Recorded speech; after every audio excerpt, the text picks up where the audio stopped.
Welcome to the Gamesline podcast. Hello, everybody. Hi. It's me, John. Hi, how's it going? It's been a hot minute. I've been gone for a couple of weeks, then we took a week off. But I'm here, I'm back, I'm ready to talk about gaming and all things that considered within. With me this week is Lorelai. Lorelai's over here. Hi, everybody. It's good to be back. It's good to be back potting after 3 days with no internet. Yeah, like right at the last second, right? Yeah, like literally an hour before a meeting on Friday, my internet got shut off. Is there a reason, or just what happened? They were supposed to shut off the internet for room 207, not apartment. Not my apartment. Well, I'm sorry, but at least it's all cleared up now. Crystal, you're here. Hello, Crystal. That's right. I've been called back by lost grace. Is that what we are now, or?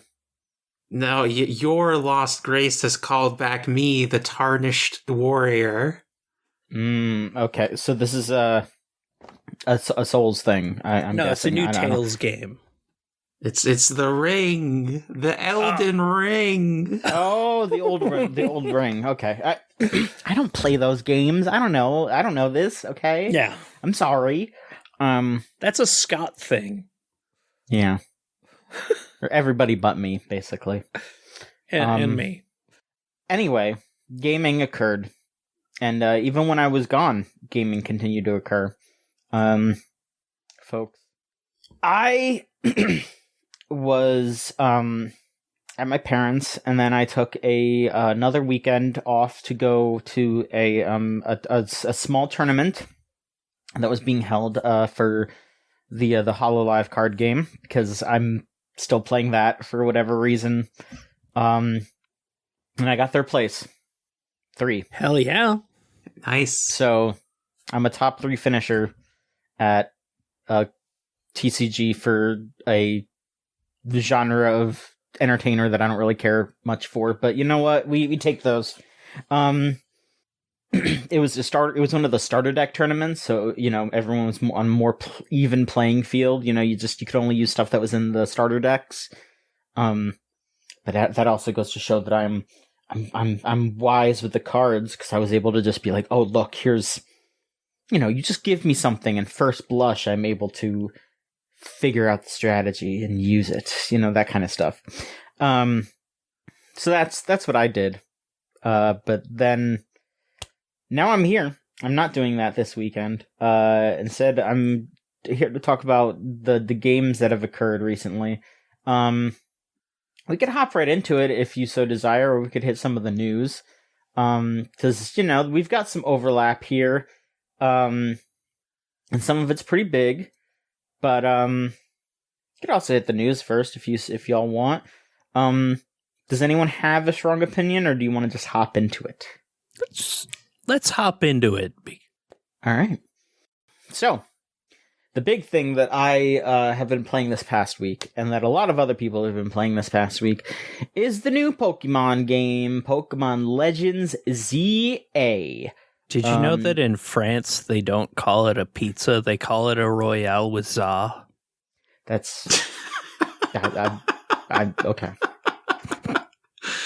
I actually had a Royale with cheese last night, because I went to the Alamo Draft House to see the Chainsaw Man movie, and I was like, what would be something that one of the characters in Chainsaw Man would order? And I thought that ordering the thing that was a movie reference would be something that Makima would do. She would see that and say, oh, that's quite clever, and then she would order it. That's what I thought. That's so true. Yeah. Perfect. But I've been playing a ton of Legends ZA. I finished the story yesterday morning, or the main story. I'm almost done with the post-game, main quests, which is catching the legendaries, basically. I have one more, and then I'm just kind of training and doing other side stuff until I'm done. So I'm pretty close to being finished, I would say.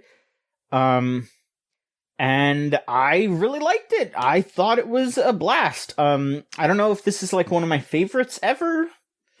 I think it is for me, and I'm only rank C. I've got like 33 hours in it, which is more time than I usually put into a Pokemon game in its week of release. Look, I don't like BDSP, and I think I still put like 50 hours into that game, so I have an illness. But I do like ZA. I don't know if I would put this in like my top 5 or whatever. I would have to meditate on it some more. But I do think it's really good. I do think that the continued evolution of the Legends style of game is a positive one, because just having different ways to interact with the world and putting the interactions between people and Pokemon into different contexts is fascinating. And I also think that it's really cool that we have, I feel like, hit a point where it is very believable to, like, the Pokemon world is very, very believable now. We have hit 9 regions now, and walking around a place like Lumio City that is very specifically supposed to be Paris, France. Not like 1-to-1, but is highly inspired by it. You know, it's got the Prison Tower, which is basically the Eiffel Tower, and all that stuff.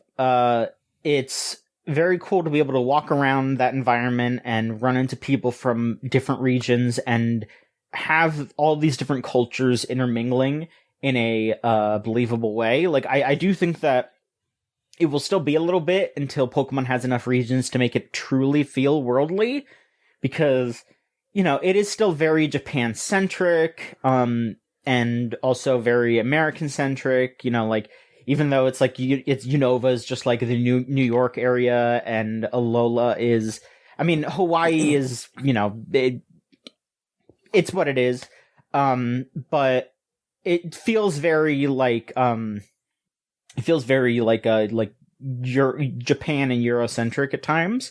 There are still a lot of elements where it's just like, this is very, there's a lot of different people with a lot of different cultures all over the place, and I will not specify, but from what has been said about future games, it does sound like it's going to be even more, it's going to touch on more aspects of the world that will make the world feel more alive, I would say. Yeah. Yeah, it seems like they've been doing like trails like stuff, and that they're following up from side quests in XY. To an extent. From not to not spoil anything, like, this game is like a week old, so, you know, I did just finish it, but things that are publicly known is that AZ from X and Y is a major character whose presence is looming over the entire story of this game. Yeah. No pun intended, because he's a very tall guy. And he's literally the first guy you meet, too. Like, yes. Well, the second guy you meet, but... Yeah, you meet your, like, rival who, the plot of this game is that you just show up to Lumio City. You're just a random person who shows up to Lumio City on the train, and you run into another random person who's just like, hey, you got a good look about you. You should film a YouTube ad for the hotel that I live at, because we don't get any customers. And so you go on like a little adventure with your rival, your new rival. You end up at the hotel. You meet a group of people who are all like staying at the hotel for one reason or another. It's Tawny is which I don't know if they have a different name, because it's like if you pick that your character's a boy, they're a girl, and vice versa. It's Urbane if you're a girl. Okay, Urbane is the boy, and then Tawny's the girl, who's the rival. And then there is Naveen, who is he's like like a fashion designer. I was gonna say tailor, but no, he's a fashion designer. Like a small scale fashion designer. Like he gets by doing like commissions and stuff. But he's also just like he's really cynical compared to everybody else. He's extremely not in a way French. That's like, yeah, he's not like a shithead. He's just like, all right, we're doing whatever, we got to do it. But also like, he's got a little bit of like a, all right, yeah, let's do this. How but dare you do that to a croissant? Yeah.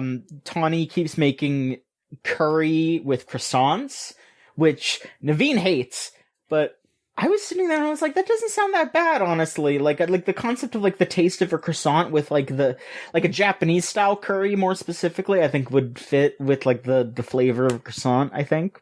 Yeah. I think. It is more how she does it though, because for some reason she makes it look like a fucking like a volcano. I don't know.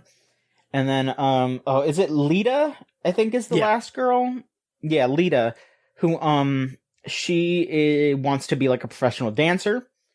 And it's implied, they don't actually say it, but it's implied that she might be like the younger sister of one of the rivals from X and Y, Tierno, because I think he was also a dancer.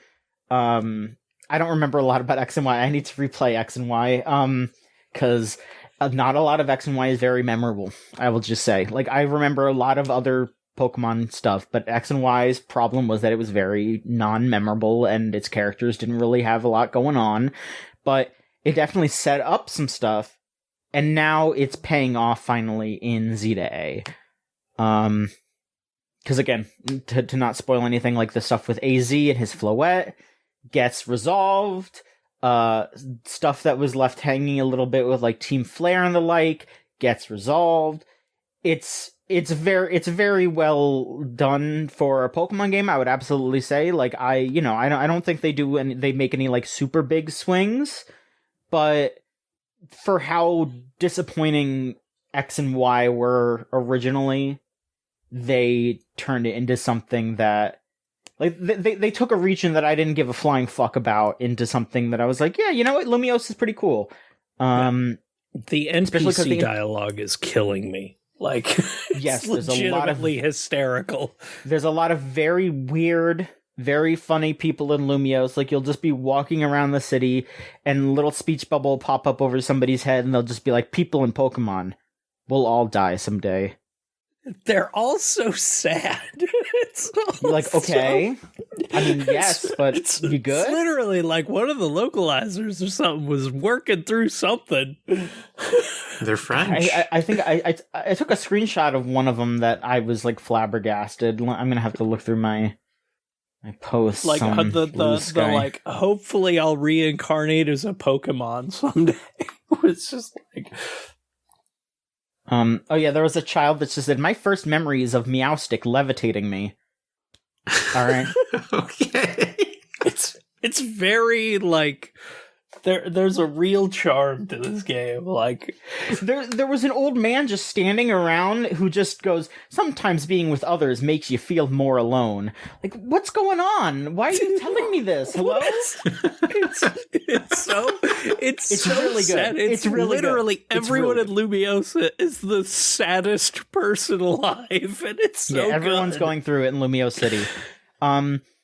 But the thrust of the game is that there is a sort of redistricting, like reconstructionist kind of there's a company called Quesarito who is running a sort of like they're divvying up Lumiose City to try to make it so humans and Pokemon can live together there.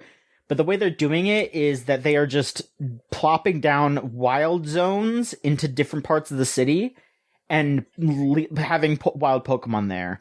Nope. There's a little bit of grass in this neighborhood. Better slap down a wild zone.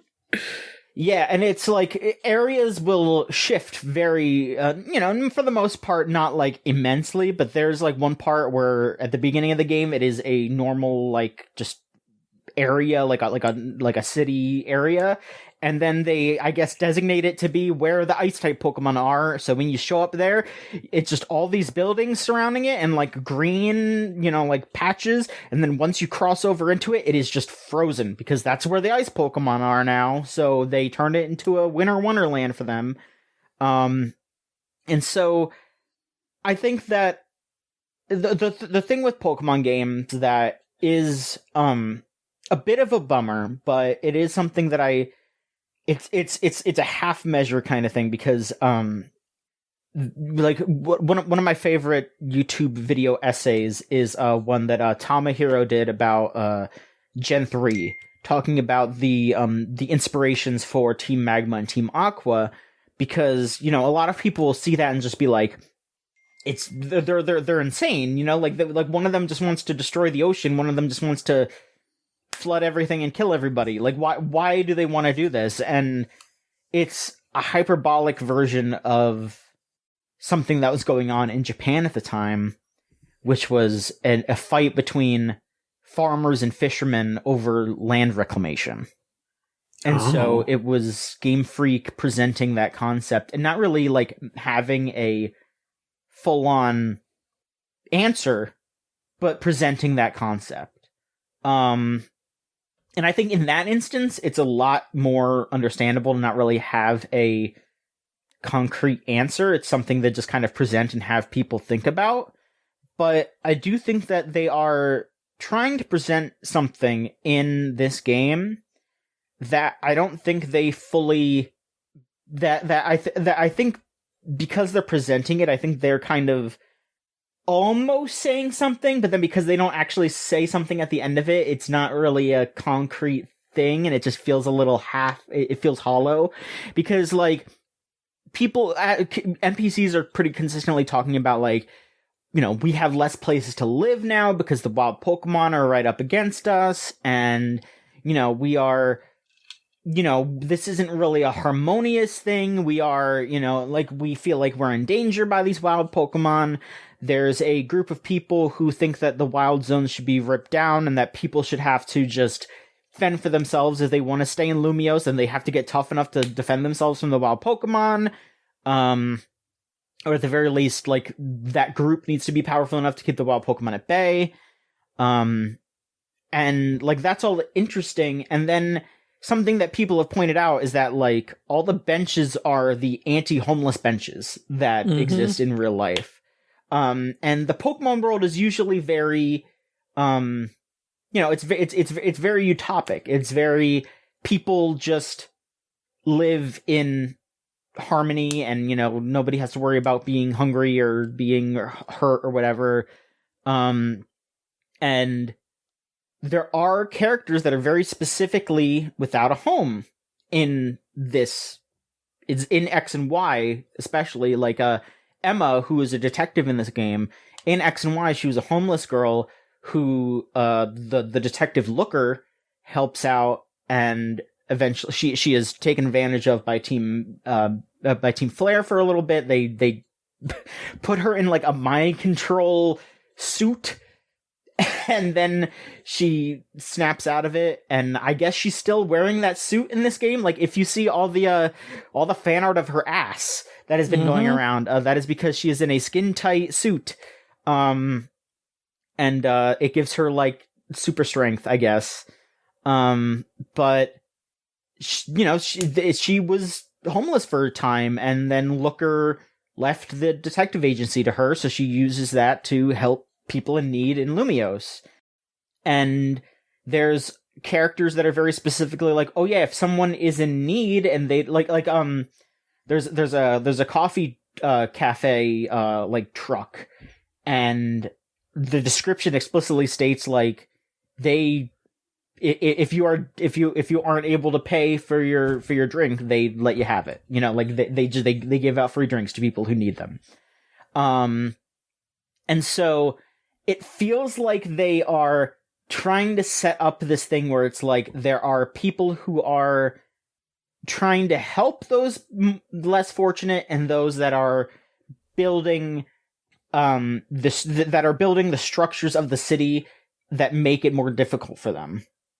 but then they don't really do anything with it beyond that. They kind of just present the concept of that these things exist, and then they don't go, but Keisukedo's wrong for doing that, because then if they do that, then they would have to get rid of the wild zones, and you wouldn't be able to catch the Pokemon anymore.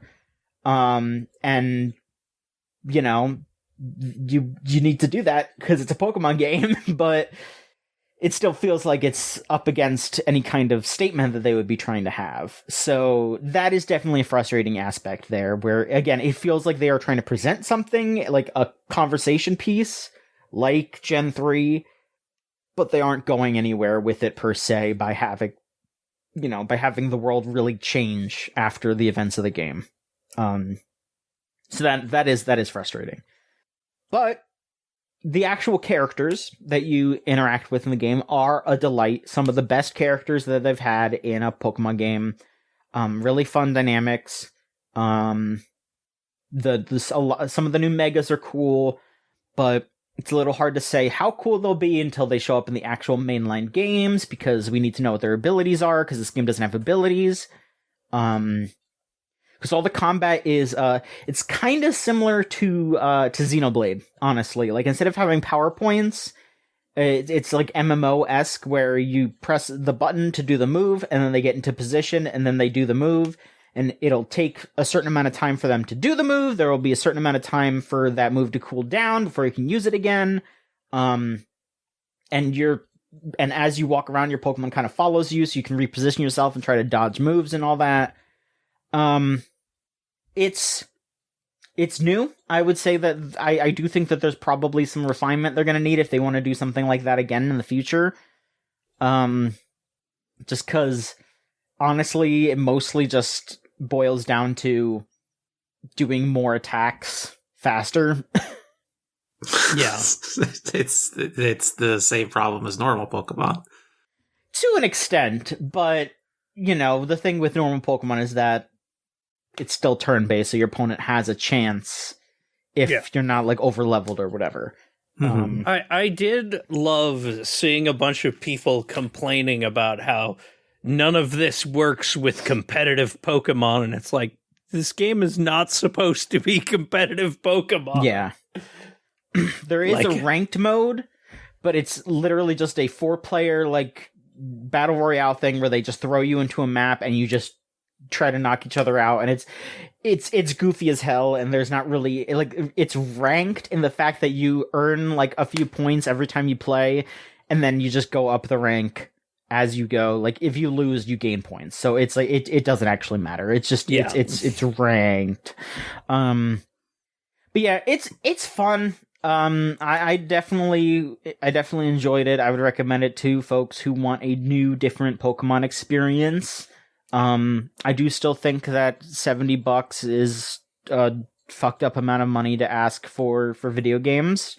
And I still feel like I didn't get robbed, but that was because I got it from Best Buy, and they gave me a free playmat with it, and playmats are like $20 or $30. So yeah, I mean that's my thing. I hate spending $70 on a game, but if I'm actually getting my time out of it, which at the point I'm at, I am satisfied with. Get it from Costco. Yes, exactly. Just, if you have a Costco membership, get your games from Costco now, please. Yeah, they're like $10 cheaper. Yeah. Mm-hmm. Yeah, it sucks. Yeah. But I mean, the game's great so far. And it's nice to feel that. I think I am more of like the Legends type, because I enjoyed Arceus too, more than regular Pokemon. Like, I've enjoyed Scarlet and Violet. It's the first Pokemon game I actually finished of that type, but I'm really enjoying this one so far. Yeah. And like, honestly, I might actually, it'll be the first time I actually fuck around in the end game stuff. Like, so it's not very long. Like, it's basically just, they give you, the ability to sort of train Pokemon better, do like bottle caps and stuff. And then, you can finish your Pokedex and all that, and then they give you some legendaries, just like a few of them. The ones that you would expect, Yeah. But yeah, I dug it quite a bit. I'm gonna keep playing it a bit longer, but I will say I think I will hit a point where I'm done with it a bit sooner than other Pokemon games. But I did the same with Arceus, just because like that game also has a pretty like substantial stopping point, and also there's not really like competitive to try to. Yeah, I see it as sort of a hey, once you're it's the nice kind of thing of once you're done, single player experience. Yeah. Yeah. It's nice. It's kind of nice to have, and I've been enjoying it a lot, especially the like wild mega fights, because those are where the game is actually like when they're coming after you instead of your Pokemon, so you're having to dodge around and actually do things. I think that's part of what is like having me excited to actually start it up every time I have. Yeah, that is something else new with this here. They have so there's in Arceus there were alpha Pokemon that were just big bastards that would come after you to try to in Arceus Pokemon would be coming after you no matter what, but alphas are just especially large and usually a bit stronger. In this game, I think they just have them all have maxed out HP, so they're harder to knock out. They're also significantly larger. Like yes, they're very large. Like my alpha ice cream cone is like the size of my character, and it's a fucking ice cream cone. Yeah, which I will say, if you do plan on playing the multiplayer thing. Alphas are actually bad to use in that because they have a bigger hitbox, so you want them to be smaller. Oh, really? Yeah. Smaller Pokemon are better for it, but, But yeah, so they also, they have, because of, like, the bad vibes that are happening in Lumiose, basically, wild Pokemon are going through Rogue Mega Evolution, which forces them to Mega Evolve against their will, and so that's basically just like little like boss fights that you have with all the different characters, and that's how you get them. Some of the new Mega Stones, some of the old ones too. You get Mega Stones via different routes and all that. But those fights are fun. They're like raid battles that you have to run around and do, because they'll target both you and your Pokemon, so you have to kind of balance like dodging attacks and doing damage, and it's fun. Yeah, it definitely feels a lot like an MMO raid, which is definitely new territory for Pokemon for sure. So you're saying that the rogue Mega Evolutions and the ambient sadness of the people in the city is both caused by the same bad vibes wave? No, I think that people are just like that. Okay. The Pokemon are fucked up because of an evil presence in the town. The people are just like that. Yeah, the people are just sad. Yeah, they're French. They're very. Yeah. We are the best, but we are also very sad. I like that as an element of this like freshly injected social realism to Pokemon. You can fix the Pokemon, you can't fix the people. Yeah, you can't fix the French. There's no, But exploration of the world is definitely, like a lot of people were upset that it's just set in one city, but it is a very, very large city. And there's also another layer on top of it because you can climb up on the buildings and do a bunch of like parkour shit up there. But I mean, it is kind of similar areas, which is a little bit of a bummer compared to Arceus, where they had a lot of different zones that had different places and all that. But it's not that bad. It's a little limited, but it's definitely nowhere near as bad as a lot of people are saying it is. It is a very large place to explore, and there's a lot of stuff going on, and there's a lot of side missions and all that. Like, it's very good. I think it's a very good game. It is a step up from Arceus overall. Like, Arceus definitely has its pluses and minuses comparatively, but I think that overall it's better.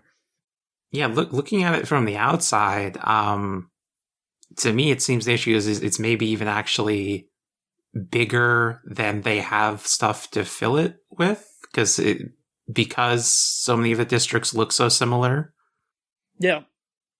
Kinda. Yeah, there are a lot of chunks where there is like it's really weird running into an area where there isn't a fast travel point within like 2 blocks of you, and there are a couple of those, and it's like why? And then of course later in the game they become a wild zone and you get a fast travel point, but it's like it's very like okay, I see what you're doing. Yeah.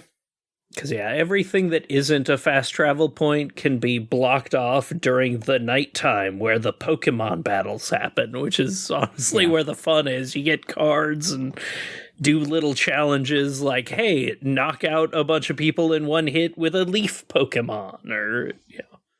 And it's nice. Like, that's how you go up the ranks for because you have to prove yourself as the greatest Mega Evolution user to save the city. So you're in this battle royale thing to try to become rank A, and then that's when you save the city. Mm-hmm. It's good. I'd say it's good. I like it. Yes. Thumbs up from John. Crystal, why don't you regale us with something that you've been playing? Yeah. Last time I was on this podcast, I think I talked about Dark Souls 3. About a week and a half after that, I was like, you know what? I could go back for some more Dark Souls 3. So I booted up Elden Ring, which is a game that I played when it came out, and it suffered the classic open world syndrome of like, I play this game until I hate it, and I can't see the strengths anymore. I can only see the endless fields and identical caves. So, and when I entered the field in this new playthrough the first time, I got like flashbacks of those feelings. Like, oh God, I don't want to be in this field. And I turned off the game and I uninstalled it for a week. And then I reinstalled it and I was like, okay, here's what I'm going to do. I'm going to pretend that this is not an open world game. I am going to stick to the roads. I'm going to hit the primary set pieces. And I am not going to go anywhere unless an NPC tells me to go there, or at least suggests that there might be something over there. And turns out I enjoy the game so much more this way. It's surprisingly brisk this way. I got to the plateau in like 12 hours. I was like, wow, this game is actually much more all killer, no filler pacing if you just stick to the roads. Mm-hmm. Perfect. Do you have any thoughts about that? I think that seems reasonable, and I mean, that honestly might be what gets me to finally play Elden Ring. Maybe doing it like that. Yeah, I mean, I guess I would just say, like, do you feel like you're really missing anything for not wandering off the beaten path per se, or? Well, a couple times I tried. I was like, okay, this game is winning me over. I mean, I'm in a good mood. I'll give these caves a fair shot. And every time I get like halfway through one of those catacombs and just decide, why am I doing this? I don't like this. Let me go to a real level. Mm-hmm. Okay. I mean, what kind of like build are you running? Are you doing anything special, or are you just? Previously I ran Faith Strength. So now I'm just going pure sorcerer because I never did any of the sorceries before. Well, that game has a weird quirk in its damage calculation, where single shot spells do pretty good damage, but any 1,000 stingers type spells do very poor damage unless you're like level 200 or something. Which means about half the spells you get in that game are completely useless, and you're kind of stuck with basic magic missile for a long time. Okay. So how was it kind of waiting to get those better spells then? Was it like a big struggle, or was it, did you feel like you had to be a sort of mixed build before you could get the spells that you needed?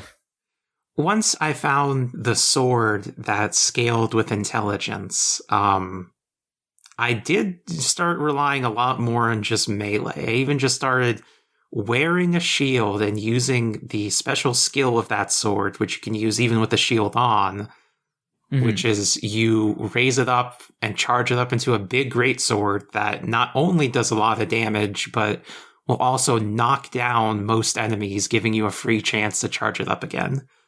And so this skill really allowed me to punch above my weight class by just stun locking enemies with it. Okay. So you said that you're close to being done, or that you're finished? I forget. No, I'm nowhere near finished. I've been this is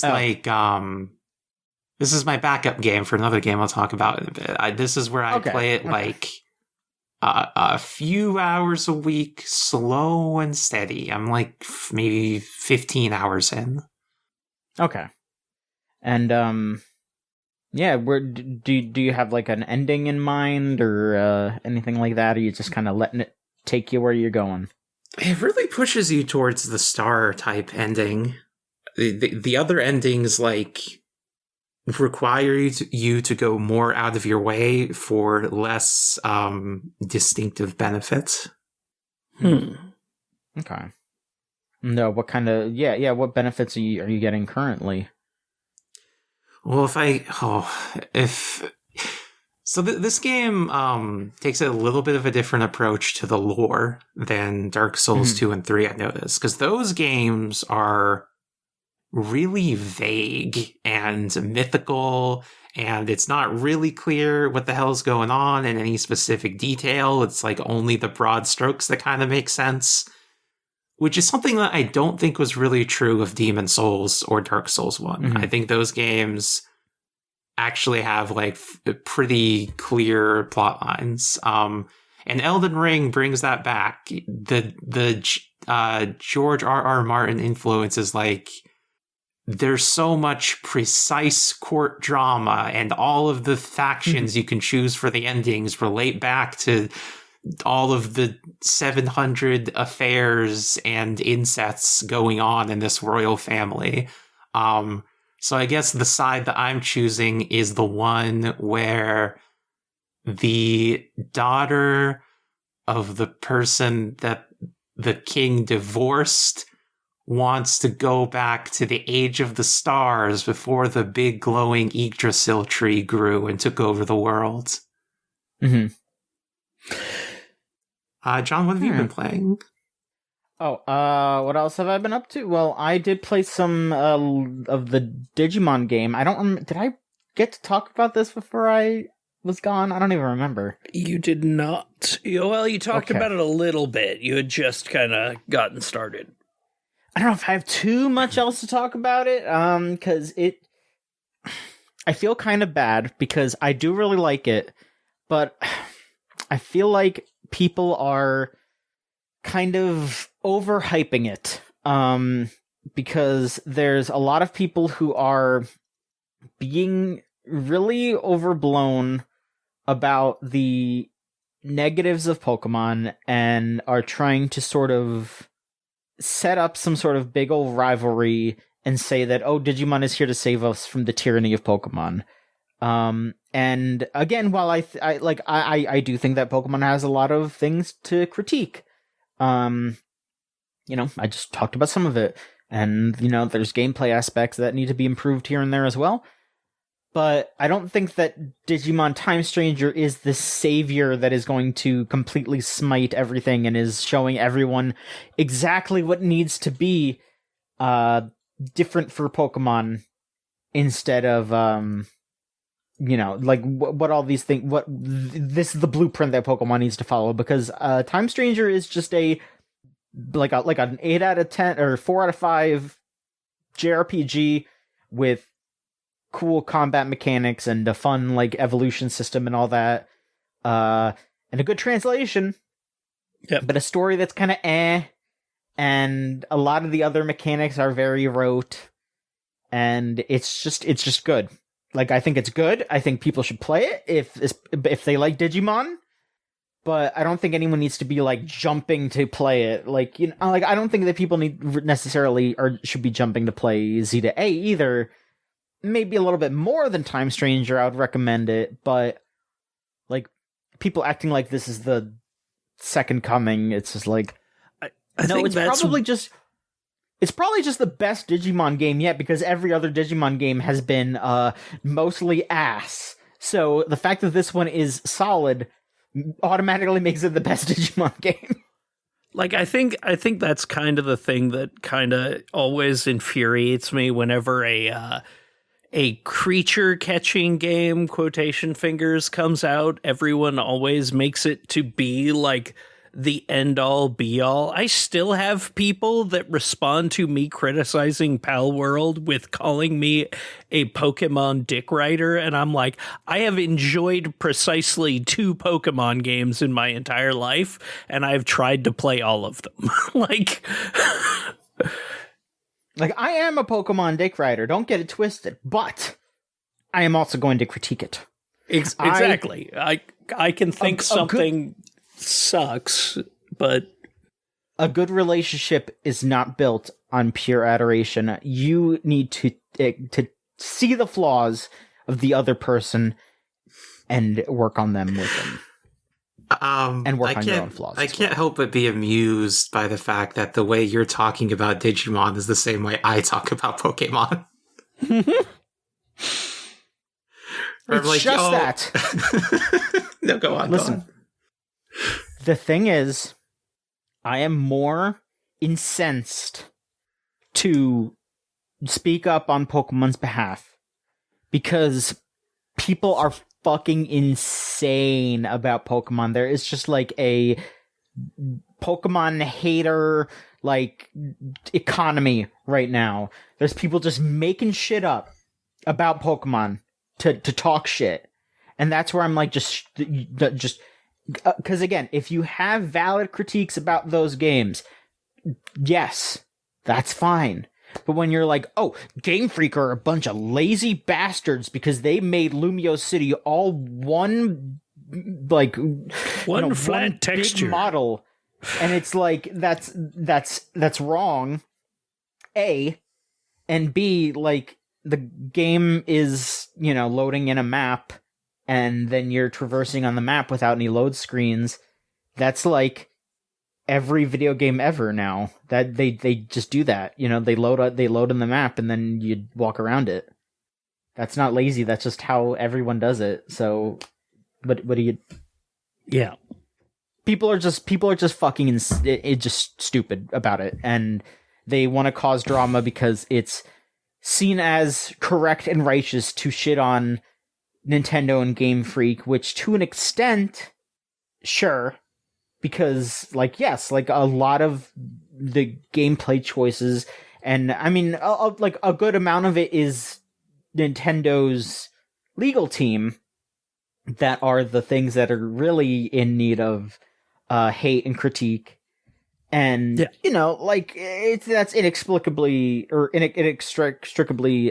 tied to the company.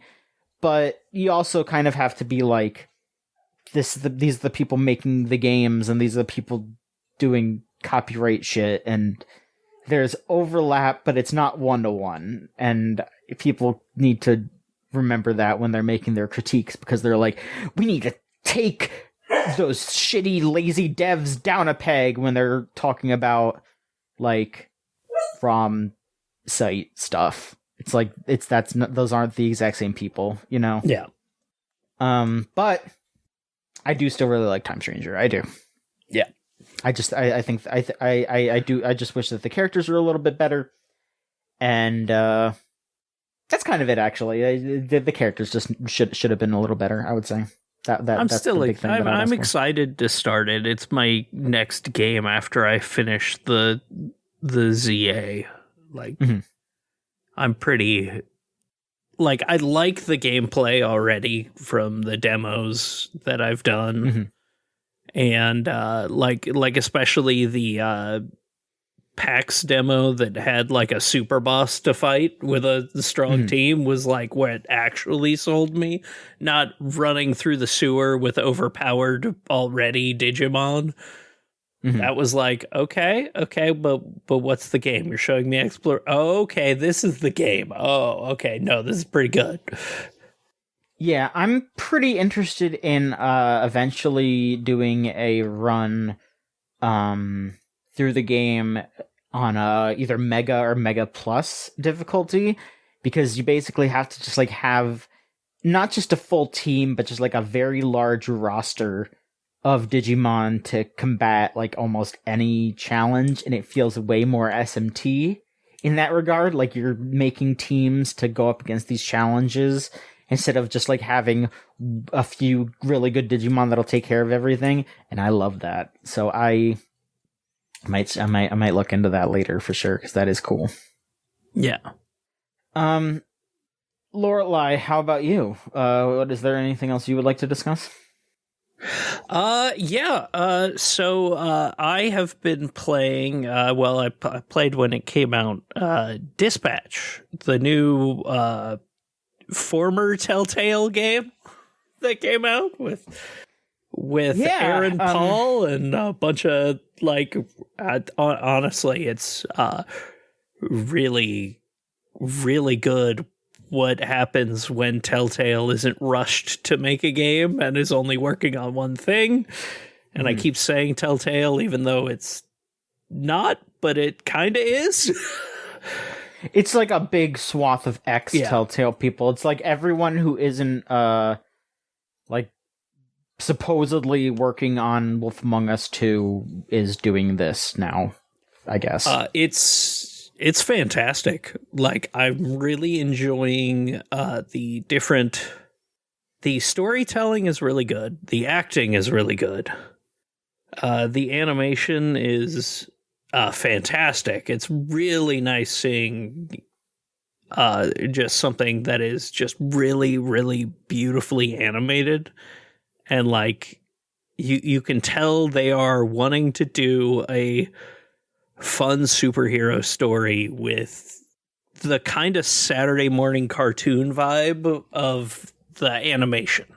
The writing is definitely very fuck-filled, but you know, it's definitely it's the kind of thing I like if you're going to do adult superhero stuff. One of the things one of the reasons I like the Boys TV show more than the comic is absolute fucking dog shit. Try hard, grim, dark, haha. What if rape and violence and every kind of horrid thing was superheroes? And that just fucking sucked ass. It wasn't well written, it was pointless, and half that shit was in there just to go, haha, aren't we extreme? Isn't it funny? The TV show gets away from that a bit with it's still, haha, aren't we extreme? But it's not, haha, isn't it funny that these things are extreme? It's, this one is definitely like, yeah, they say fuck, but it's not like for the purpose of being grim dark.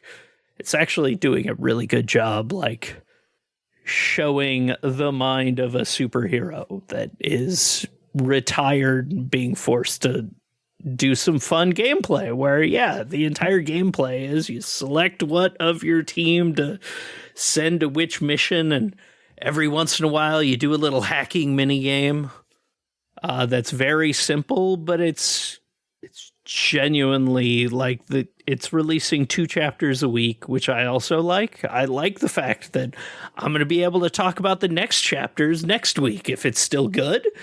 I could be like, hey, this is really good. And if it's not good, I can go, okay, maybe I should have just binged it all. But yeah, so to fill in a little bit there, the game is you play as an ex superhero because he just had like a mech suit. Yeah. And that got destroyed, so he is now working as a superhero dispatcher, where you are sending a bunch of ex-supervillains on their basically superhero quests. So you're just like looking at a big map and you're just like, okay, here's my team. And then these guys, like, you know, this character, it has fire powers. So they would be more suited to, you know, fighting an ice villain that pops up. Or this character is scary looking. So you wouldn't want to send him to go, you know, have a meeting with kids or something, you know, like it's you're just making those calls based on that, and then you're setting up you're also having like these inter office relationships between those characters and your coworkers and all that, and you know, I played the demo of it and I thought it was really good. A guy wanted to fist bump me while pissing, and I was just like, fuck no, God, this is why I hate men's bathrooms are the most disgusting place in the world. I hate it. It's very like, no, there's a lot of just really charming writing and characters so far, and I'm excited to see where it goes. And like, especially like your villains who are, they're kind of shitters, but they're also like, you can tell the ones that are legitimately there to try to be better and whatnot. I'm just really enjoying it so far. All right, let's see here. Crystal, hit us with one more thing, and then, or I guess you have two more things. You could hit us with the last two things you got, and then we'll hit the news. Sure. I'm not very far in this one. Playing a 2015 PC adventure game called Else Heartbreak. It is a game where it's all set in one fairly dense city. All the NPCs have schedules. And also, you can hack all of the characteristics of each little map and every NPC to, like, change their schedules around. And I haven't actually unlocked that ability. Mostly, so far, it's just been a lot of, like, almost Shenmue-esque. You have to do the mundane tasks of daily life, like, oh, your hotel key doesn't work, so now you have to go down to the manager and talk to her, and she'll call a guy to fix it. And then you can talk to the guy while he's fixing it. And then you gotta get the key. You gotta open your backpack to get your key, to equip your key, and then use your key on the door, and then put your key back in your backpack. It's that type of game. Mm-hmm. You ever played something like that before? I can't say I have. I'm looking at the store page for this, and yeah, this definitely seems very very unique. What drove you to check this one out? Have you just like heard about it, or did you play other games by the developers? Or I'm not sure if they've made anything else. This is a game I heard about in 2015 and purchased in that year, and it sat in my Steam library for a decade, like so many games of that era. So I just finally got around to it. Sure, yeah. I'm like clicking through all the developers, and like every single one of them, save for one, only has this game on Steam at least. But then, yeah, this one, Eric Svedang, also did Blueberry Garden in 2009, and Mana Hex in 2024. So there's another game by one of the developers last year, which you know, yeah, that's kind of crazy that it's just like, oh, like such a large gap between each game, but yeah, very interesting. And the other thing I've started on is Final Fantasy X.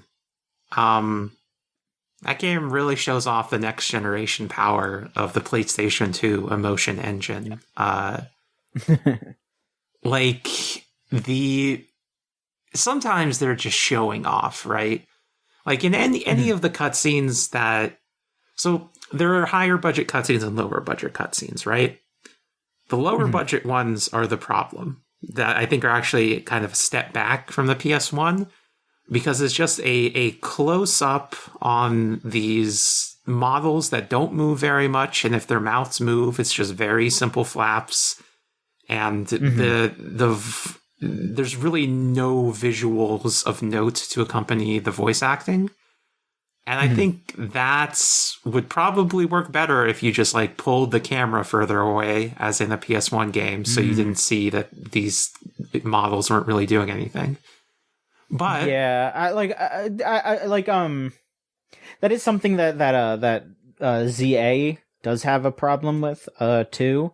Like a lot of people will be on like different sides of if Pokemon needs voice acting or not, but there's like kind of on the opposite side, there's like higher end cutscenes in Z to A where characters are very much like full on acting and are having conversations where they are like emoting and moving their mouth, but there's no voice acting. So it's like very much shot like these characters should be speaking. Yeah. And they just don't. It feels very odd. I kind of wish kind of the opposite. Even I kind of wish even just like the peanuts would be happening. Even that would be better with, or even just the sound of that you sometimes get in some games that do that. Yeah, just a sound instead of like their mouths are moving, their heads are moving, their arms and bodies. It's like. I definitely don't think Pokemon needs voice acting, but I do think they have found themselves in this weird middle ground between a like character portraits type RPG and a cinematic RPG, where they're like halfway doing the kind of in vogue cinematic cutscene presentation, but it just doesn't have either the voice or even really the like detailed mocap that you would get in other RPGs that do that style. So I feel like if they can't expand to do that because of their constrained resources, it would probably be better actually just pull back further, like not even try to do cinematic presentation, do more like classic style RPG puppet theater. Yeah, like there's maybe like 4 cutscenes in the entire game that are in that style, where it's like, why aren't these characters talking? And everything else is just like the little, like the 3D models that you're walking around the city with, and they're just, walking up to each other and just talking, and they have the text and all that. Like, that does not stand out. It is literally just those scenes, like the early on scene where it hit me is, when you first meet up with AZ's Floette, and it does like the big laser beam attack.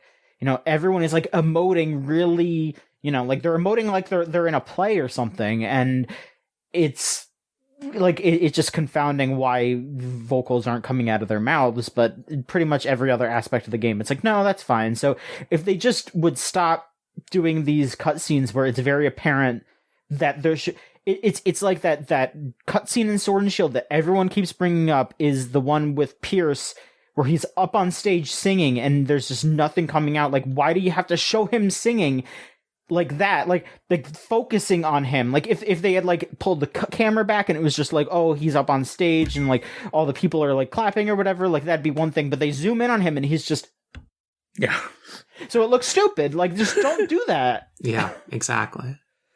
But Final Fantasy X really renewed my faith in cinematic voice acting video game cutscenes, because So the facial animations are not mocapped in the way that like post Last of Us games are. They're hand animated, and that gives them, just like the Spirits Within movie, this very how do you put it?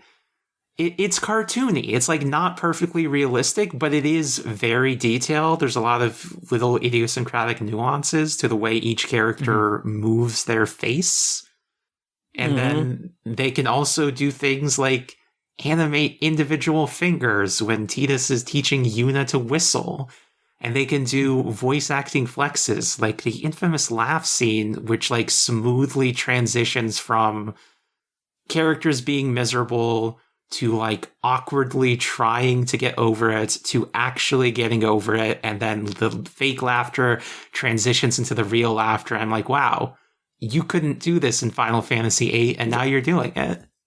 Yeah, I love that people constantly talk about that scene as like an example of bad voice acting when it's like legitimately some of the fucking best. Like, that scene is so good. That it's game, so good. Yeah, like if you take it out of context, it's a bit much, but yeah, then don't take it out of context. Yeah, that's the whole point of the scene. But what news do we have? The news. All right.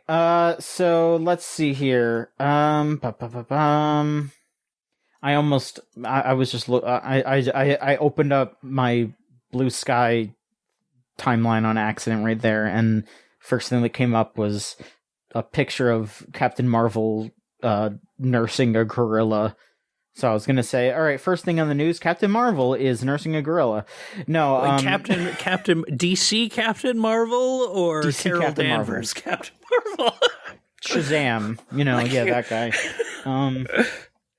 All right, let's see here. Let's see.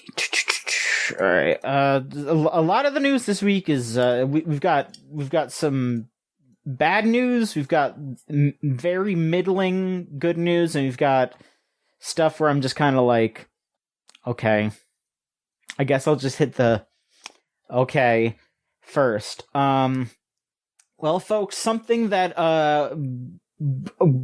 like 10 years ago, everyone on the planet would have been like, nah, that'll never happen. What the hell are you talking about? And now it's just, all right, whatever, I guess. Halo is on PlayStation now. Yep. And it looks like dog shit. And it's Unreal Engine 5 doo-doo. It's so funny seeing the reaction from like original stage developers just looking at the video and going, what the fuck is this? You could just drive the Warthog through the boxes I set up specifically so you had to do a ground fight? What the fuck? Yeah, I mean, I'm usually a lot more forgiving on remake stuff than a lot of people are, but it just seeing a lot of people who did work on those games just full on realizing that the people that are working on this don't know what they're doing, and they're just like, all right, yeah, this is just a bad cash-in BS thing because they don't have anything better going on. And we're putting ChatGPT on PlayStation. I mean, Halo story mode on PlayStation. Yeah, I think there are some bits of that are a bit more overblown, but I think there were some people who worked on this that came out and were like, yeah, we have stuff built into our like Photoshop that's generative AI stuff, but they could be covering up even more stuff. Like, I know that there's been like clips from some trailers that people were posting that were like, oh yeah, Cortana sounds like an AI generated voice in this scene, which could just be a bad take or whatever, who knows. But the fact that people are walking away from this and being like, yeah, this game looks at AI generated is, I think that says a lot about what it is. And even divorced from all the feelings that people have about Microsoft lately with their, involvement with the IDF and their, Xbox being this overpriced mess of a hardware, just in general with their console and their ROG Ally cooperation that is just a stupid investment. I feel like everything I hear about it is just like it's basically just a computer, and it's just like I don't know what the point is. Windows 11 bogging down half its speed, like yeah, like there's some aspects of it where it's like I kind of get what you're doing with that, but also yeah, there's just it's anyway. Divorced from pretty much everything else, I'm just gonna say the title for this remake is one of the worst titles I've seen in a long time, because it is just the single player from what I can gather. It is called Halo Campaign Evolved. I can't. It's so bad. It's a really bad title. But yeah, it's just one of those fascinating things where it's just like, yeah, Gears of War is on PlayStation 5. Halo is going to be on PS5. Just Yeah, they're done. They're going to be out of there soon. There's no way that Microsoft is going to stay in the console race for much longer. There's no way. I mean, they say they're releasing a new console that's going to be a super premium like console. So, you know, which just means that it's going to be $1,500 and it's going to be a $1,500 Steam box. Yeah, just sounds like a disaster. Great job, everybody. Woo! Go team. Yeah. Let's see here. In some news here, I'm not a Factorio person, but if you are, and you like the Nintendo Switch 2, they are porting Factorio to Switch 2. And it will be, quote, available as soon as possible. There goes my life. They're aiming for December, but they don't know. It will be a free upgrade if you already own it on Switch 1. And it will launch at the same time as their expansion called Space Age. And this upgrade for Switch 2 will have, of course, better resolution, higher quality animations, visual improvements, better load times, larger bases, and the ability to use the Joy-Con mouse. So you'll be able to click and drag like the best of them. The Joy-Con mouse is maybe my favorite part of the Switch 2 thing. So hell yeah. It's definitely one of those things that I appreciate, but I haven't really used a shit ton yet. It's more, I've just used it to mess around in Mario Paint and Mario and Wario so far. So, maybe once Metroid Prime 4 hits and I try that out and see how it feels to play that game with the mouse and the joystick, maybe we'll see how that goes. But so far, it's just a little thing to mess around with. Let's see here. Oh yeah, I missed this until just now. Maverick said about the Halo remake, ain't no kids singing the theme song in the bathroom for this one. That's so true.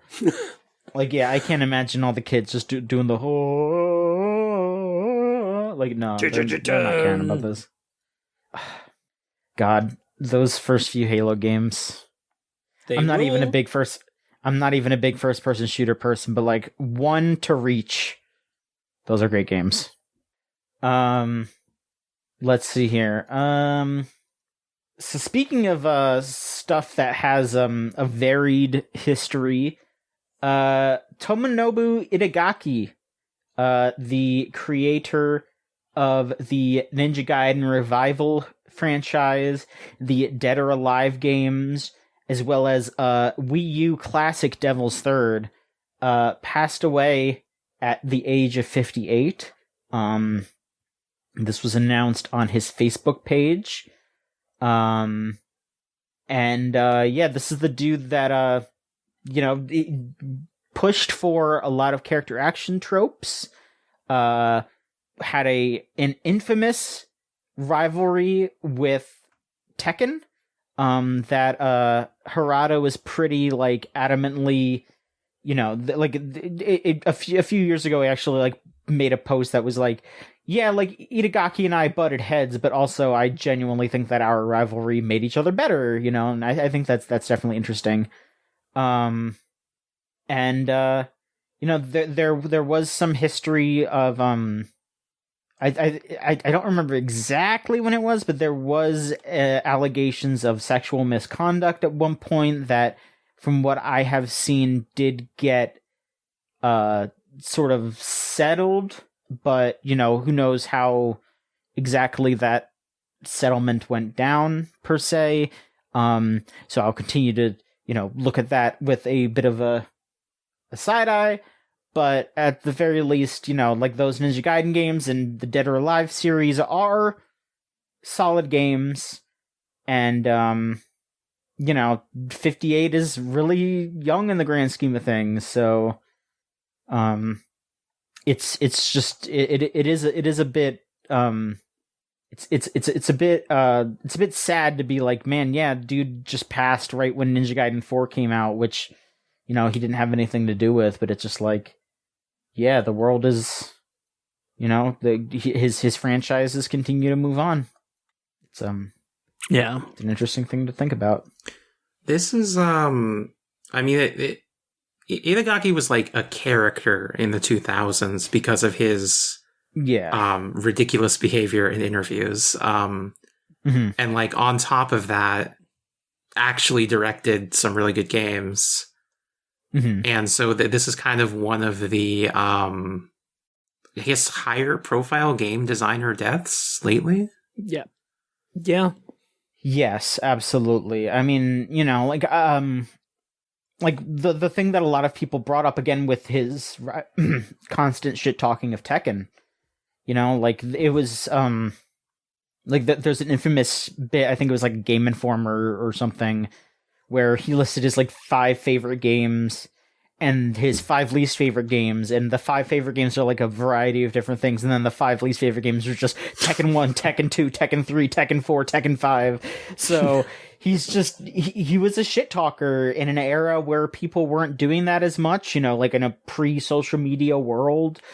And it was something that got a lot of attention in the West comparatively, which was, that was a new frontier for that kind of game developer. Like a lot of Japanese game devs were just like, it's good that we get sales overseas, but we're making Japanese games. And I feel like Itagaki recognized that, spreading out was a good idea, and that his personality, his character, was what breached into outside of Japan and definitely got more people interested in DOA and Ninja Gaiden. Yeah, he was making like regular appearances in Xbox Nation magazine, which is not true of most developers. Yeah. But also, I don't think I've ever heard a good story about his workplace conduct. I've heard plenty of bad ones. So this is really a case of guy who might have been evil, but he made some good games, and now he's dead, and mixed feelings about that, I guess. Yeah, it's one of those things where it's just like, yeah, dude's gone, and we're left with his legacy, and that is what we are looking at. And it's like, yeah, dude was a character, was an interesting character in game development, and historically paved the way for some stuff, but also that was paved by a lot of workers that were treated very poorly, which is highly unfortunate. So yeah, as Maverick said, he truly was the devil's third. That is true. Yes, his recent output has been mostly like, I don't want to call it garbage, but it's all the Kusoge kind of stuff. Just these games aren't good, but they're also just, there's an earnestness to them. Yeah, it does kind of make you wonder how much of the goodness of the other games was him versus other designers on the team. Yeah. Other designers taking his, he seems like an ideas guy that if you don't stick the designers around him, he doesn't get a good game, but a memorable one. Whereas before he started his own company, he was getting good games out of his weird ass ideas. Yeah, Devil's Third was the last thing he directed, but apparently he was, quote, supreme advisor on Samurai Jack Battle Through Time. Okay. I didn't. I feel like I knew that, but I completely forgot it. But that's strange. But yeah, big rips to Itagaki. And also may work continue to improve for developers around the world, because that is what they truly deserve. Let's see here. Next up, this is a rumor that has been posited by one Daniel RPK, who is apparently a very prolific movie leaker. Dude just knows, I guess has a bunch of info about film and the like. And I just want to say this because I hope it's true, and I hope that it happens. But apparently one of the proposed titles, so this is not saying that this is 100% what the title will be, but apparently it is being pushed. One of the proposed titles for the fourth Sonic movie is apparently Sonic CD, because it is going to be the Metal Sonic movie, which I want that to be the case because that would be really cool. That would genuinely be funny to say, hey, do you want to go see Sonic CD tonight? I want that. I kind of want that. I want it really bad. It's pure selfishness. It's pure just dumb dweeb nostalgia stuff, but I think they should do it because it's funny. I almost feel bad I still haven't seen 3 despite enjoying the first 2. Yeah, I noticed the trend in adaptation blockbusters these days is to get real cute with your titles. Marvel did it recently with Thunderbolts Asterisk, so I imagine Sonic CD could get brought up at a meeting. No, yeah. Of course, they promptly just spoiled the asterisk 2 days after the movie came out. They fucking changed all the posters to New Avengers, and it's fuck off. That's what happens when you give a producer too much power. They can make this silly idea into something real, and then everyone can see how silly it actually is. Legitimately made me mad that they just changed the title of the movie 2 days after it came out. It's you could have at least waited a fucking month. But think about what you're saying. That the title of the film could even be a spoiler that it would be instrumentalized in that way is so ridiculous. It was so fucking Marvel. Yeah, it's very strange, but, whatevs. And our last bit of news here is another... It's a bizarre and frustrating story that is, I guess, becoming more and more prevalent as time goes on. Artist... I hope I'm pronouncing this correctly. I apologize. Jeryce Dianingana, who was working on the Black Panther game. I think is that game. I can't even remember. All these Marvel games are getting canceled and shit. I don't even. Is the Black Panther game still? I think it still exists.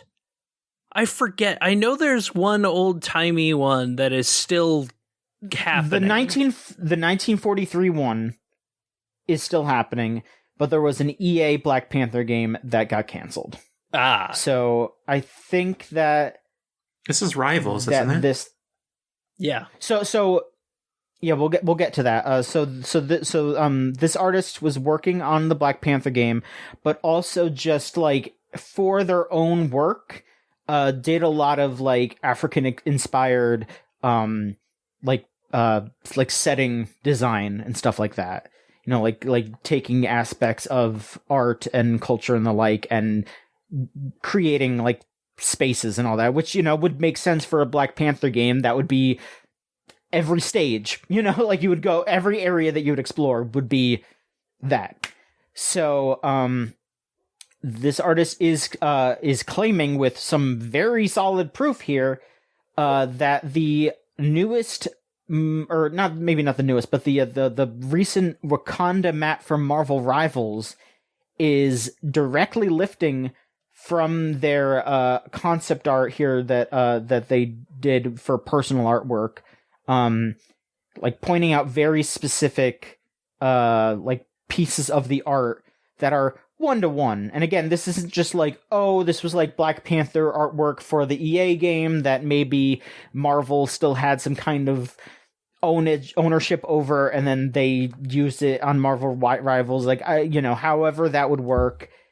No, this was their personal artwork that was just done for themselves, was ripped off for Marvel Rivals. And they also have a DM from their Twitter account, supposedly from a developer, Marvel Rivals, that says, I'll quote here, "Hello, I am the art developer on Marvel Rivals. I like your design very much. We also absorbed the inspiration of your work in the design of the Wakanda map. Now we would like to invite you to participate in the game art design of Marvel Rivals, or to work with us remotely to produce the artwork of Marvel Rivals. I don't know if you have time and interest. Looking forward to your reply." So they basically just, like, used their artwork and then tried to hire them afterwards instead of hiring them and then using it. Yeah, it's backwards. Yeah, it's fucked up. It genuinely, like when I saw you post that, I was genuinely, like, fucking pissed, because, like, as somebody who works in, like, comics industry and stuff like that, seeing people misuse art pisses me off to no fucking end. And there's so much of it. There's guys like, somehow Greg Land has a professional career, despite the fact that he uncreditedly traces, like, everything. And it's fucking infuriating, and it keeps happening. Yeah, it's not right. So, I mean, hopefully this gets squared away in the correct way. Like, I'm like, the artist here isn't, like, specifying exactly how they want this to shake out, but, some form of acknowledgement and back pay, or, changing the art and apologizing and all that. Like, there does need to be some form of apology and attribution and removal here, because there's if that was actually an artist from Marvel Rivals messaging them, and this wasn't just a coincidence, or it's just, I mean, again, because they only showed a screenshot of a Twitter DM. They did not show exactly who it was from, so we do have to take it at their word, but their art and this Marvel Rivals map concept art does have parallels that you can pretty clearly see. So we'll see how this shakes out. But it's it's quite similar to the marathon stuff, but it is definitely getting a lot less press because it's Marvel Rivals. It's a game that's kind of already existing, and it's not the entire game. It's like some elements of a map, so surely a lot of people are probably just considering this a smaller bit of news, and it's like, no, it's bad. Yeah, for me, this person got ripped off. Yeah, it's a big deal for me. It's fucking infuriating. Yeah. Yeah, this will continue to happen unless perhaps there is some pushback against it. Mm-hmm. But also, like, a lot of people that play more, like, the kind of people that were more aware of Marathon are the kind of people that would push back against this kind of stuff, I think. And so hopefully more Marvel Rivals folks are attuned to this and push back on it instead of ignoring it. Yeah. That would be helpful. Yeah. Well, but they released their PvE mode that people are enjoying, so everyone's going to forget in 20 minutes. Yeah. That's all I have. Is there anything else you all want to talk about? I don't see any questions. We have our website, which is gamesline.net, which is also our Blue Sky URL. So if you look up at gamesline.net on Blue Sky, you can follow us on there. Our Tumblr, gamesline.tumblr.com, facebook.com/gamesline, youtube.com/@signthegamesline, and if you're watching live, it's twitch.tv/gameslinetv. We're here every Sunday at around 5 o'clock CST, give or take, which is 6 EST. We're gonna try to do more Halloween-y streams. I know, Lily will probably want to do more of those. She's kind of spearheading that. She's also working on a fucking novel, so I think she's been juggling that. But yeah, we'll figure out when we want to do that next, and then we'll do more of those. So that'll be on the Twitch. We'll announce it like a day or two ahead of time. And we have our Patreon, patreon.com/gamesline. You can sign up on there and get access to our anime podcast, Unlimited Real Works, a whole week before everybody else for just $3. And come hang out in our Discord server, thegamezone.zone. Type that into your web browser. It'll bring you straight there. And thank you to Melt Channel/Magic Circuit for our theme song Crush off of the album Magic is Real. If you want to listen to their stuff, it's meltchannel.bandcamp.com or magic-circuit.bandcamp.com. And not this coming Friday, but the Friday after, on the 7th, is Bandcamp Friday, which is when you should be purchasing music off of Bandcamp because they get the full cut. So, Crystal, where can people find you? You can find me at Arcane Crystal on Blue Sky. Listen to other podcasts at Audio Entropy, particularly Eidolon Playtest, Actual Play Podcast, current series Eidolon Flashback, bumbling villains of a time-traveling organization try to conquer all of history. Ooh. Mm-hmm. Lorelai, where can people find you? You find me on Blue Sky and Twitch at twitch.tv/judgmentscythe and judgmentscythe.bluesky.social. And you can find me on Blue Sky at john.gamesline.net. And that's kind of it. I'm not really doing anything else. I'm doing this website. This website. But then, yeah, thank you so much for listening, everybody. We will be back next week with another episode of the Gamesline podcast. Goodbye. Goodbye.